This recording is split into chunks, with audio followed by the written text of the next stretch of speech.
సంబంధించి ప్రతిసారి గొడ్డల పార్టీ అంటూ పెద్ద ఎత్తున ప్రచారం చేస్తున్నారు.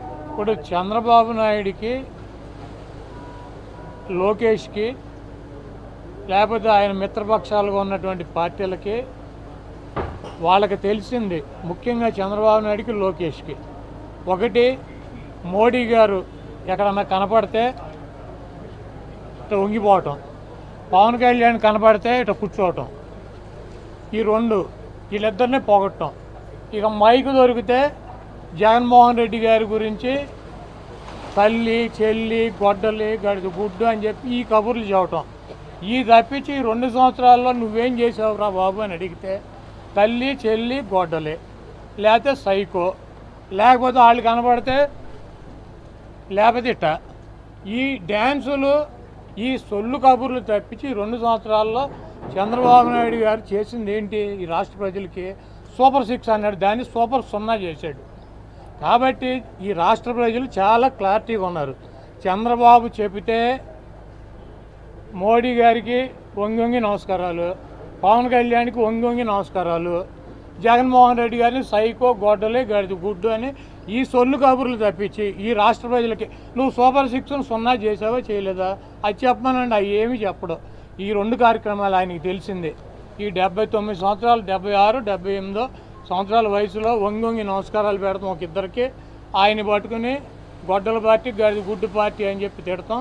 ఈ రాష్ట్ర ప్రజలు చంద్రబాబు నాయుడు దరిద్రం ఎప్పుడు వదులుద్దా అని చెప్పి ఎదురు చూస్తున్నారు.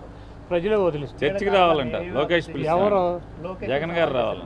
లోకేష్ పిలిస్తే ఇప్పుడు లోకేష్ ఉన్న ఒక శాఖని సరిగ్గా నడుపుకోలేకపోతున్నాడు. దాని మీద చర్చ పెట్టుకోమనండి. జగన్మోహన్ రెడ్డి గారు చర్చకి రావాలంటే ఎవరు రావాలి?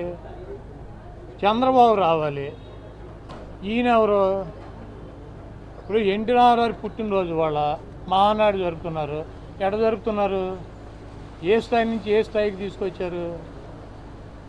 కాబట్టి ఇవన్నీ చంద్రబాబు నాయుడు ఇంకా 3 సంవత్సరాలు ఇద్దరికి వంగి నమస్కారాలు పెడతాం, జగన్మోహన్ రెడ్డి గారిని తిడతాం. ఇదే కార్యక్రమంతో సూపర్ సినిమా కంప్లీట్ చేస్తాడు.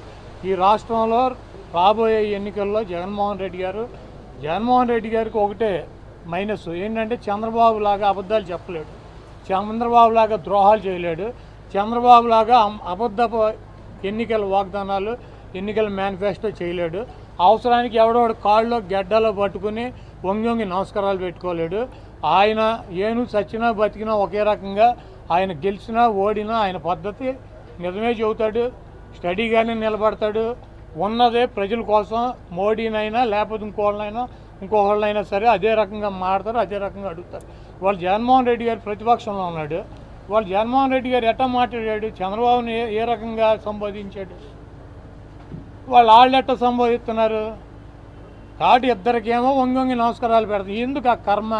ఈ రాష్ట్రంలో ప్రజలు అడుగుతున్నారు, చంద్రబాబు నాయుడు సీనియరా, మోడీ సీనియరా, పవన్ కళ్యాణ్ సీనియరా, చంద్రబాబు నాయుడు సీనియరా?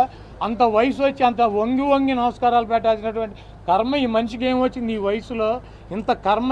ఎన్టీ తెలుగుదేశం పార్టీ దేనికి పెట్టాడు? తెలుగువాడి ఆత్మగౌరవం అని పెట్టాడు. ఆ ఆత్మగౌరవాన్ని ఏం చేసావు నువ్వు?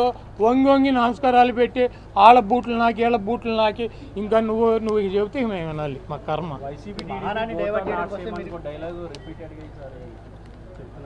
రెండు ఒకటి కాదు. అబద్ధాలతో నలుగురిని కలుపుకొని గుంపులుగా వచ్చేవాళ్ళు వాళ్ళు, సింగల్గా వచ్చే సింహం ఇది. రెండు ఎట్టవుతాయి? ఒకటి అది అందరికీ తెలిసిందే కదా. ఏను చచ్చినా వెయ్యే, బతికినా వెయ్యే. అది అధికారంలో ఉంటే 1000, అధికారం పోతే 0.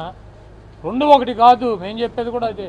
సరే, మహానాడిని డైవర్ట్ చేయడం కోసం మీరు ఈరోజు మీటింగ్ పెట్టుకున్నారని చంద్రబాబు గారు. అవునా? డైవర్ట్ అయిపోయిందా? Very good. జగన్మోహన్ రెడ్డి గారు 175 మందితో ఒక గదిలో మీటింగ్ పెడితే మహానాడు గాలికి కొట్టుకుపోయిందా?